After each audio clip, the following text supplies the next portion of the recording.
Amin. Silakan duduk Bapak Ibu Saudara. Shalom. Bapak Ibu sehat ya semua ya? Puji Tuhan. Coba senyum dulu lah. Supaya saya tidak dalam tekanan menyampaikan firman ini kalau lihat wajah Bapak Ibu yang tegang kan. Baik, mari kita buka Alkitab kita dari Ibrani pasal yang ke-11, ayat yang ke-8 sampai ayat yang ke-19. Keteguhan iman kepala keluarga, tema kita pagi hari ini. Ibrani pasal 11 ayat 8 sampai dengan ayat yang ke-19. Saya bacakan secara cepat, Bapak Ibu boleh mengikutinya. Karena iman Abraham taat ketika ia dipanggil untuk berangkat ke negeri yang akan diterimanya menjadi milik pusakanya. Lalu ia berangkat tanpa mengetahui tempat yang ditujunya. Karena iman ia tinggal di tanah yang dijanjikan itu sebagai orang asing, dan di situ ia tinggal di kemah dengan Ishak dan Yakub yang bersama-sama menjadi ahli waris janji yang sama itu. Sebab ia menanti-nantikan kota yang mempunyai dasar yang direncanakan dan dibangun oleh Allah. Karena iman walaupun Sarah sendiri mandul, Abraham menurunkan anak cucu, padahal usianya sudah lewat. Karena ia menganggap dia yang memberikan janji itu setia. Itulah sebabnya dari satu orang, malahan orang yang sudah seperti mati, terpancar keturunan besar seperti bintang di langit dan seperti pasir di tepi laut yang tidak terhitung banyaknya. Dalam iman mereka semua ini telah mati sebagai orang-orang yang tidak memperoleh apa yang dijanjikan itu, tetapi yang hanya dari jauh melihatnya dan melambai-lambai kepadanya, dan yang mengakui bahwa mereka adalah orang asing dan pendatang di bumi ini. Sebab mereka yang berkata demikian menyatakan bahwa mereka dengan rindu mencari suatu tanah air. Sekiranya dalam hal ini mereka ingat akan tanah asal yang telah mereka tinggalkan, mereka cukup mempunyai kesempatan untuk pulang ke situ. Namun sekarang mereka merindukan tanah air yang lebih baik, yaitu tanah air surgawi. Sebab itu Allah tidak mau disebut Allah mereka, karena ia telah mempersiapkan sebuah kota bagi mereka. Karena iman ketika tatkala dicobai Abraham mempersembahkan Ishak, ia yang telah menerima janji itu rela mempersembahkan anaknya yang tunggal. Walaupun kepadanya telah dikatakan, keturunan yang berasal dari Ishaklah yang akan disebut keturunanmu. Ia berpikir bahwa Allah berkuasa membangkitkan orang-orang sekalipun dari antara orang mati. Dan dari sana ia seakan-akan telah menerimanya kembali. Amin. Saudara, kita lihat Abraham adalah kepala keluarga yang dapat membangun keluarganya yang dengan benar di dalam perjanjian lama kalau kita perhatikan. Ia berhasil membawa perubahan yang progresif di dalam kehidupan keluarganya. Itu bisa kita lihat dari upaya mendidik keluarganya di dalam kebenaran. Kita tahu bahwa Abraham diberkati Tuhan dengan memperoleh keturunan yang banyak. Dia anugerahkan umur yang panjang untuk menikmati berkat Tuhan tersebut. Ini merupakan satu bukti bahwa Abraham adalah seorang kepala keluarga yang membawa pengaruh yang baik di tengah-tengah keluarganya. Ada seorang penulis bernama Sostenes di dalam bukunya yang berjudul Ayah Teladan sebagai Peletak Dasar Iman Anak mengatakan bahwa seorang ayah atau seorang kepala keluarga yang baik adalah ia yang dapat membina kerohanian anggota keluarganya dengan benar. Itu terdapat di dalam pribadi Abraham. Sama seperti perintah Tuhan kepada Musa di dalam Ulangan 6 ayat 4-9. Setiap kepala keluarga, setiap orang tua punya tanggung jawab untuk mendidik anak-anaknya di dalam kebenaran, di dalam firman Tuhan. Dan itu adalah satu perintah dan ketetapan yang harus dilakukan oleh bangsa Israel dan dilakukan oleh setiap keluarga di masa yang sekarang. Apa yang bisa kita pelajari dari iman Abraham sebagai kepala keluarga dari apa yang sudah kita baca di ayat-ayat tersebut, saudara? Yang pertama adalah Abraham beriman meski terhalang dalam pandangan. Di ayat yang ke-8 dikatakan karena iman Abraham taat ketika ia dipanggil untuk berangkat ke negeri yang akan diterimanya, menjadi milik pusakanya. Lalu ia berangkat dengan tidak mengetahui tempat yang ia tuju. Kejadian 12 ayat 1, berfirmanlah Tuhan kepada Abram, pergilah dari negerimu dan dari sanak saudaramu dan dari rumah bapakmu ke negeri yang akan kutunjukkan kepadamu. Aku akan membuat engkau menjadi bangsa yang besar dan memberkati engkau serta membuat namamu masyhur. Dan engkau akan menjadi berkat. Aku akan memberkati orang-orang yang memberkati engkau. Dan mengutuk orang-orang yang mengutuk engkau. Olehmu semua kaum di bumi akan mendapat berkat. Lalu ayat 4 dikatakan. Lalu pergilah Abram seperti yang difirmankan Tuhan kepadanya. Beriman meski terhalang dalam pandangan. Ketika Abraham mendapat perintah untuk meninggalkan tanah leluhurnya ke suatu tanah yang Tuhan janjikan, Abraham belum ada gambaran tentang hal itu. Ada tanah yang menjadi warisan bagi Abraham dari Allah.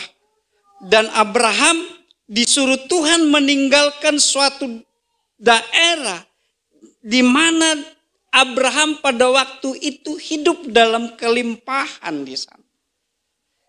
Tapi Tuhan bilang pergi ke suatu tempat. Lalu Abraham pergi seperti perintah yang disampaikan oleh Tuhan. Sikap Abraham, dia tidak mencoba mencari alasan, dalih untuk menolak perintah itu. Dia belajar percaya pada janji Tuhan. Abraham hanya dikatakan engkau akan kujadikan satu bangsa yang besar. Abraham pergi dengan satu janji itu, saudara. Abraham tidak dibekali apa-apa.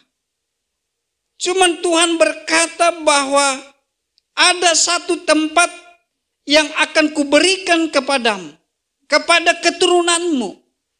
Dan engkau akan menjadi berkat dari sana kepada banyak bangsa. Di Galatia 3 ayat 6 dikatakan begini. Abraham percaya penuh kepada apa yang Tuhan ucapkan kepada dia, saudara. Abraham percaya penuh kepada janji Allah. Saudara, ini penuh, ya.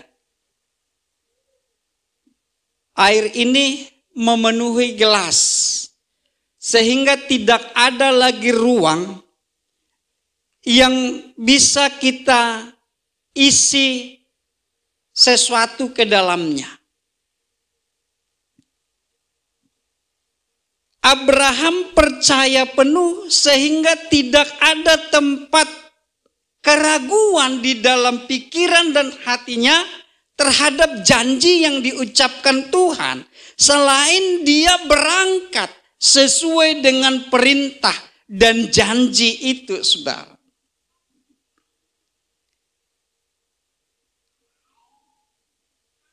Abraham belajar percaya pada janji Tuhan karena dia tahu bahwa Tuhan itu setia. 2 Petrus 3 ayat 9 dikatakan Tuhan tidak lalai menepati janjinya. Dalam Alkitab kita Tuhan tidak berlambat-lambat. Maka kalau coba kita renungkan, saudara, kenapa Abraham begitu percaya penuh terhadap Tuhan? Terhadap janji yang diucapkan Tuhan. Sehingga dia tidak mencoba berargumen kepada Tuhan terhadap ucapannya itu ke satu tempat yang asing. Dan Tuhan katakan engkau menjadi orang asing. Dia tidak mencoba melakukan itu, tapi dia percaya penuh.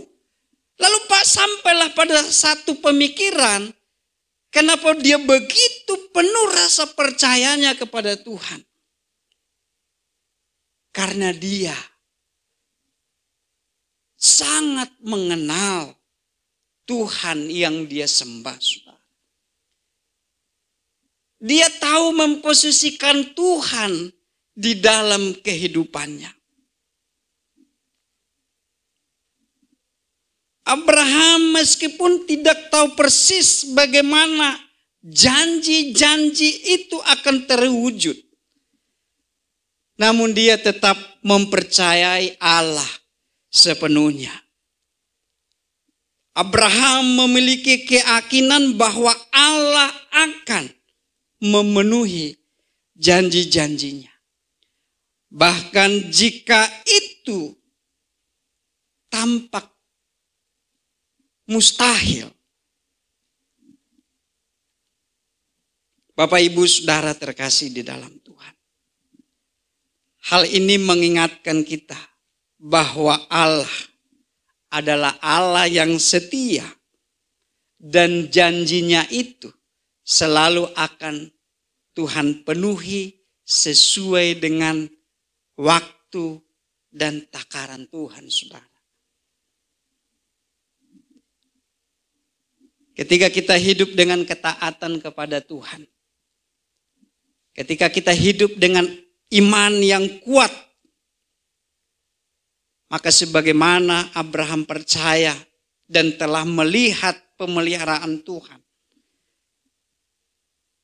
maka itu juga yang akan kita alami. Kita akan melihat berkat pemeliharaan Tuhan dalam kehidupan kita. Berkat pemeliharaan Tuhan itu bukan hanya kepada Abraham, tapi dikatakan bahwa Abraham akan menjadi berkat bagi banyak bangsa. Pemeliharaan dan berkat Tuhan yang kita alami itu juga akan menjadi berkat bagi orang lain.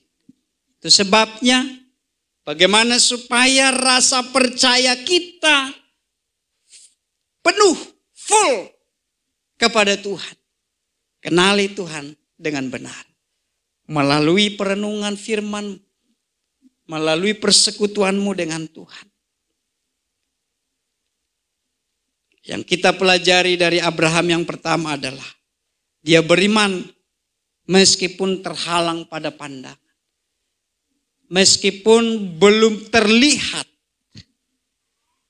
apa yang Tuhan akan berikan kepadanya. Yang kedua, apa yang kita pelajari dari Abraham? Abraham beriman dalam kemustahilan. Saudara terkasih di dalam Tuhan, usia yang sudah tidak produktif secara medis untuk memiliki anak, Tuhan berjanji akan memberikan mereka anak. Di usia 90, Tuhan berjanji mengulangi perjanjiannya. Di usia 100 tahun baru tergenapi, saudara.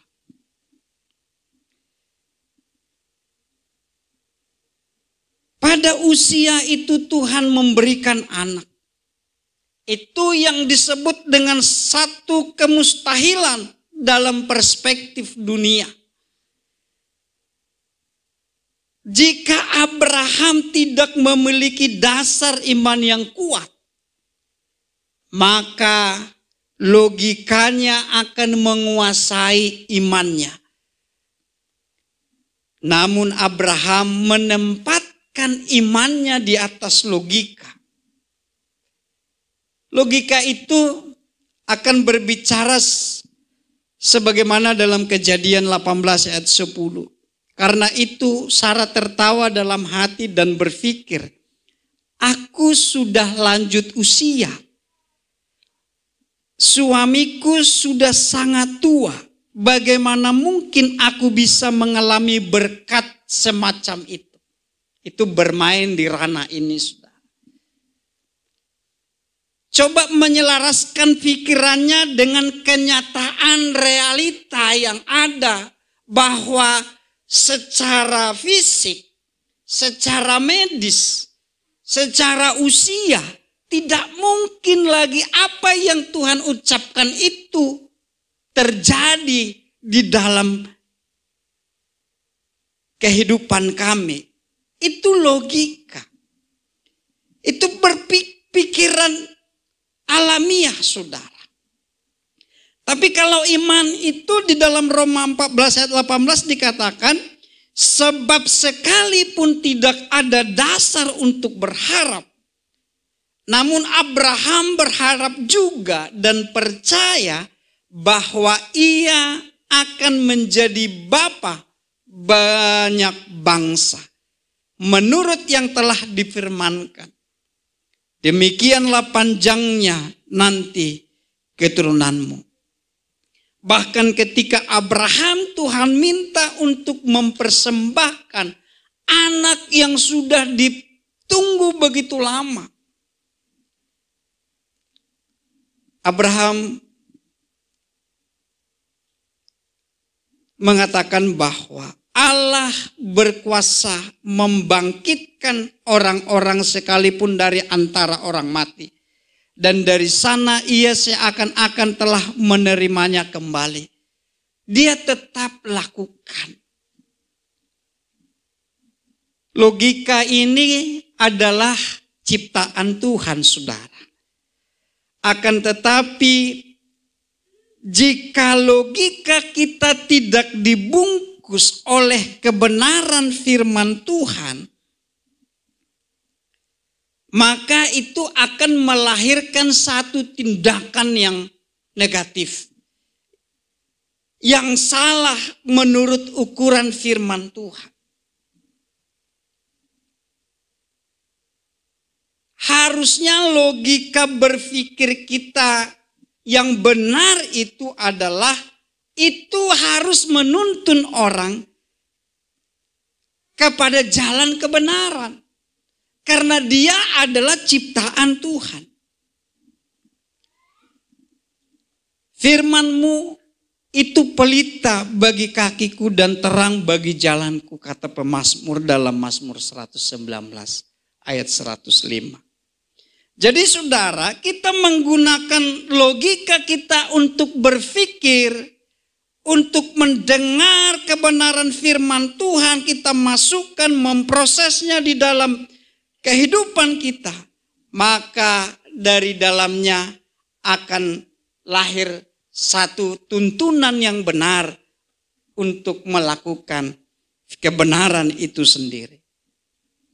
Ada sebuah buku namanya Pedoman Apologetika Kristen yang ditulis oleh Kreeft dan Tassel. Dikatakan begini, logika itu memiliki keterikatan dengan kebenaran. Melalui logika kita mampu mengenali kebenaran itu, memahaminya, atau bahkan membuktikannya. Iman juga memiliki keterikatan dengan kebenaran. Melalui iman kita dapat bertemu dengan kebenaran.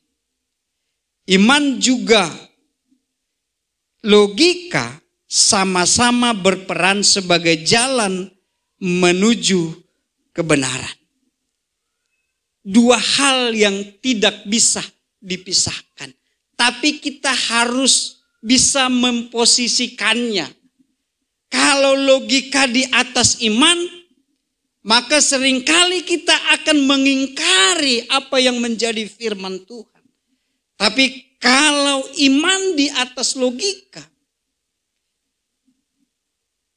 maka itu akan menuntun kita untuk terus percaya kepada kebenaran itu sendiri. Kalau selama ini kita lebih menempatkan logika di atas imanmu, mulai sekarang berilah tempat yang utama bagi iman melampaui logika kita dalam hidup ini, saudara. Itulah yang dilakukan oleh Abraham. Bukan berarti Abraham tidak punya logika, tapi dia lebih jauh percaya kepada janji Tuhan. Sehingga logika itu dia pakai untuk melakukan kebenaran daripada firman itu.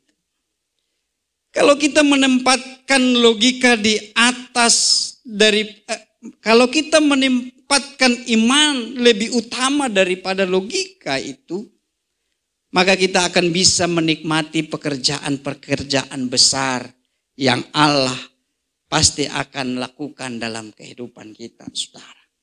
Karena cara kerja Allah tidak akan pernah bisa dibatasi oleh logika kita ini. Dia melampaui dari segala akal, saudara. Dalam kemustahilan inilah seringkali kita diuji, saudara. Beriman dalam kemustahilan ini lahirlah kadang ujian. Bahkan itu datangnya bukan dari jauh, tapi dari depan kita, dari orang-orang di sekitar kita. Itu yang terjadi di dalam Kejadian 16 ayat 2. Berkatalah Sarai kepada Abraham, sampai sekarang Tuhan belum mengizinkan aku mengandung. Kalau kau setuju, aku akan memberikan budakku Hagar kepadamu. Barangkali dia bisa hamil dan memberikan keturunan yang diperhitungkan sebagai anak yang aku lahirkan. Berkatalah Sarai kepada Abraham, engkau tahu Tuhan tidak memberikan aku melahirkan anak. Karena itu baiklah hampiri hambaku ini. Mungkin oleh dialah aku dapat memperoleh seorang anak. Sebagaimana yang Tuhan telah janjikan. Bahwa keturunanmu akan sebanyak pasir di langit. Betul ya? Bintang di langit. Ya. Ini yang disebut dengan ujian itu, saudara. Dalam penantian yang begitu panjang. Usia yang tidak memungkinkan. Tuhan berjanji akan memberikan keturunan. Tapi puluhan tahun tak kunjung datang. Maka datang Sarai menawarkan jalan pintas, jalan alternatif. Saudara yang terkasih di dalam Tuhan, manusiawi. Karena kembali lagi Sarai menempatkan logikanya di atas imannya. Sehingga muncullah keraguan dengan pertimbangan realita yang ada, saudara. Ini bisa saja juga terjadi dalam kehidupan kita. Ada janji Tuhan yang tak kunjung digenapi. Ada pergumulan yang belum terjawab. Tetaplah bertindak hati-hati di dalam membuat keputusan dalam kehidupan kita di masa-masa seperti itu. Tetaplah bertindak hati-hati ketika janji dan pertolongan Tuhan tak kunjung datang, saudara. Tetap berpegang terhadap firman Tuhan. Tuhan memperingatkan bangsa Israel dalam Yosua 1 ayat 8. Renungkanlah firman Tuhan ini siang dan malam. Supaya engkau bertindak hati-hati. Supaya engkau tetap bijaksana di dalam membuat keputusan dalam hidup. Sehingga hidupmu akan beruntung, diberkati oleh Tuhan. Ketika janji Allah diperhadapkan dengan kenyataan yang mustahil, maka kita harus tetap percaya janji Allah. Jangan membiarkan iman itu lemah.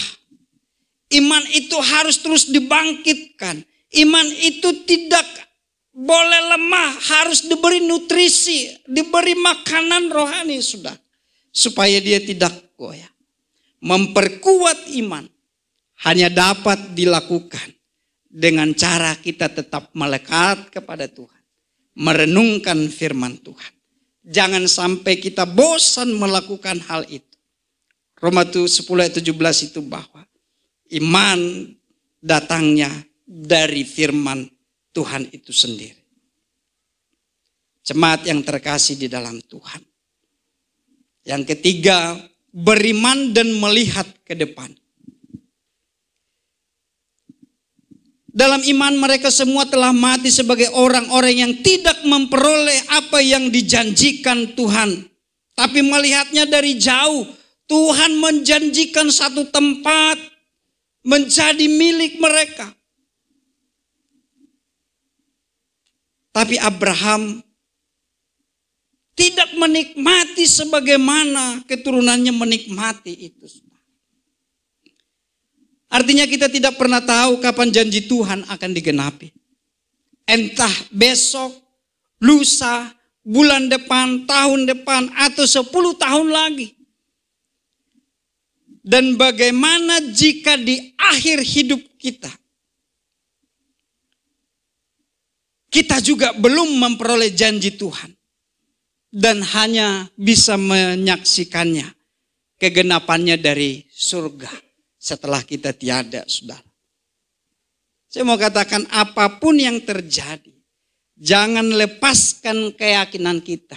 Jangan lepaskan kepercayaan kita, kesetiaan kita kepada Tuhan. Abraham, dia terus berpegang pada janji itu. Yang terpenting bukanlah apakah kita dapat menikmati janji Tuhan atau tidak semasa hidup ini.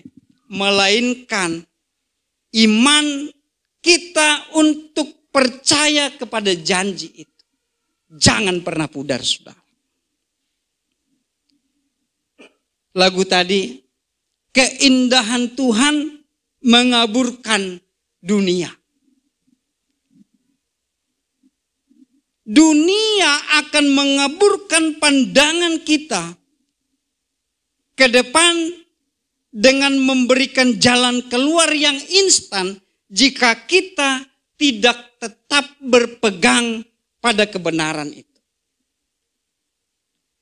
Kalau lagu itu dikatakan keindahan bersama dengan Tuhan membutakan kita terhadap dosa, tapi sebaliknya. Kalau kita tidak berpegang teguh kepada firman Tuhan, maka keindahan dunia itulah yang akan mengaburkan iman percaya kita. Saudara terkasih di dalam Tuhan, ada sebuah kisah di timur laut India. Seorang yang bernama Nokseng dari suku Garo di desa Asam di daerah laut timur India. Nokseng bersama istri dan 2 orang anak menerima Yesus sebagai juru selamat mereka pada abad 19 ketika misionaris dari Inggris datang ke tempat itu untuk memberitakan Injil. Penduduk di suku Garo ini adalah penduduk yang primitif, masih memiliki kebiasaan kanibalisme, memakan sesamanya, gitu ya. Nah, mendengar kabar itu, kepala suku menjadi sangat marah kepada Nokseng ini, lalu memerintahkan menangkap dia bersama istri dan 2 anaknya masih kecil. Lalu kepala suku mengatakan,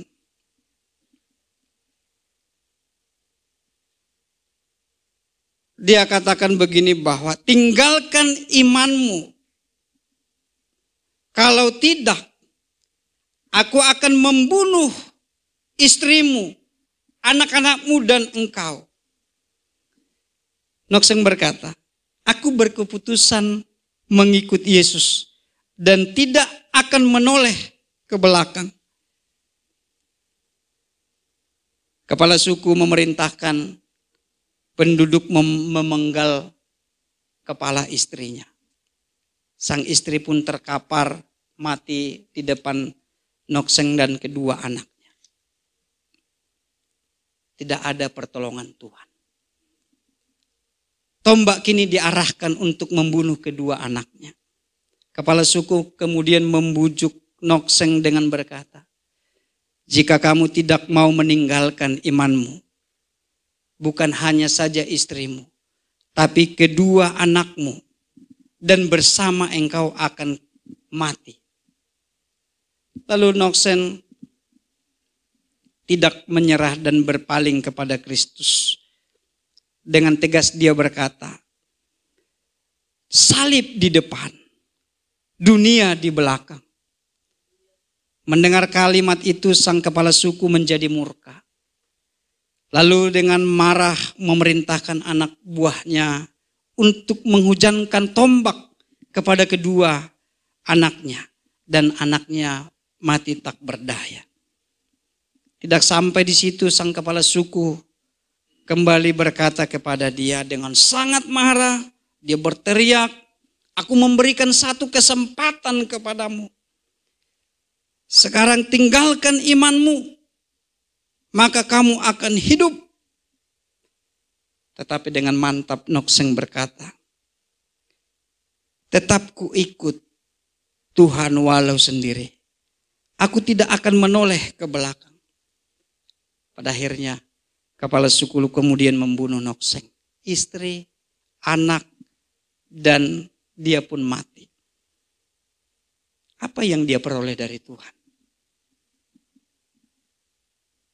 Mungkin dia diolok-olok oleh orang-orang di sekitarnya. Sama seperti yang dialami oleh Yesus ketika dia disalib. Orang lain dia selamatkan, tapi dirinya sendiri tidak bisa dia selamatkan. Selesai, sudah kisah kehidupan Nokseng dan istrinya. Mungkin juga seperti itu, kadang di masa-masa sulit, kita butuh pertolongan Tuhan tapi tak kunjung datang. Tapi apa yang terjadi, saudara? Setelah kematian keluarganya Nokseng itu, terganggulah pikiran daripada kepala suku itu.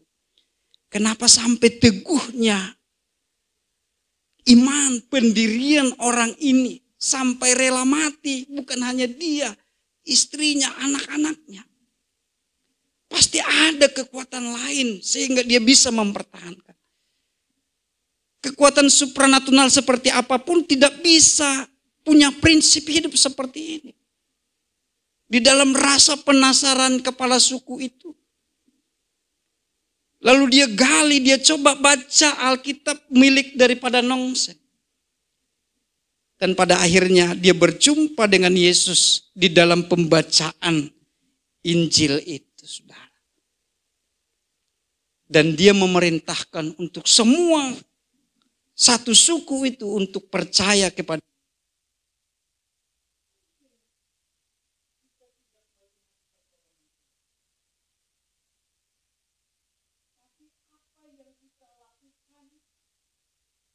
tidak akan pernah sia-sia, saudara.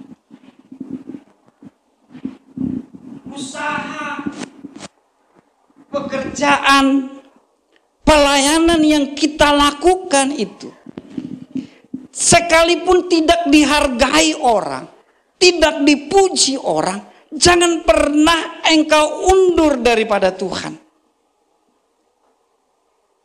Itu akan Tuhan perhitungkan.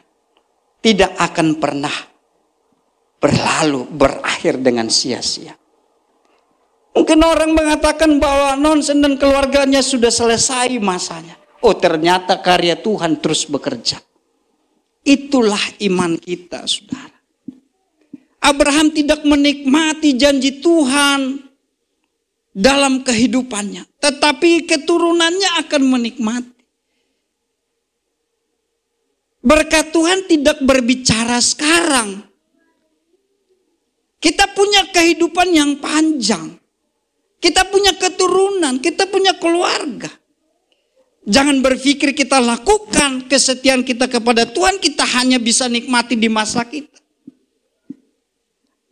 Apa yang Nongsen lakukan, dia tidak nikmati dalam kehidupannya, bahkan kematian yang dia raih.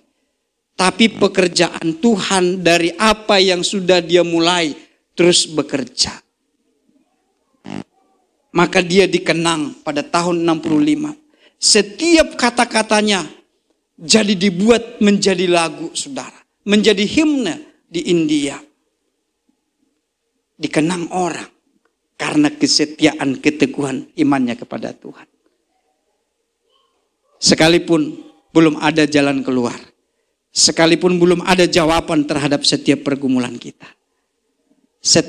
Sekalipun kita tidak dihargai orang, kebenaran harus tetap kita lakukan.